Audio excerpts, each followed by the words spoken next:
Kelakuan pencuri kotak amal ini buat geram pengelola masjid. Setelah ketahuan melancarkan aksi pencurian kotak amal di sebuah masjid, pengurus masjid lalu memberikan hukuman yang tak sembarangan. Pengelola masjid dan warga kemudian memberikan hukuman ke pencuri kotak amal dengan memandikannya layaknya seorang jenazah. Video saat proses pemandian pria yang mencuri kotak amal bak seorang jenazah ini viral di media sosial. Dalam unggahan yang dibagikan @andreli_48, tampak sejumlah pria dan diduga adalah warga dan juga seorang imam masjid meminta agar pelaku pencurian itu tiduran di atas ranjang yang biasa digunakan untuk memandikan jenazah. Masih berpakaian lengkap, pelaku pencurian kotak amal itu menutupi mukanya karena malu dengan ulah tak terpujinya itu.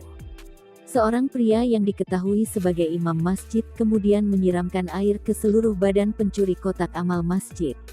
Seluruh badannya lalu dilumuri dengan kapur barus dan perlengkapan untuk memandikan jenazah lainnya, namun ditahan oleh warga yang sudah berjaga di sekitarnya. Imam mandikan, kasih sabun dan kapur barus. Imam mandikan bukan jenazah tapi bakal jenazah ini, ujar seorang pria yang merekam kejadian tersebut. Terlihat imam yang memandikan jenazah ikut geram dengan kelakuan pria yang menggondol kotak amal masjid. Orang susah dapat duit, kau malah curi uang masjid. Biar kau insyaf, tambah pria yang merekam video. Warganet yang ikut geram dengan kelakuan pria pencuri kotak amal itu.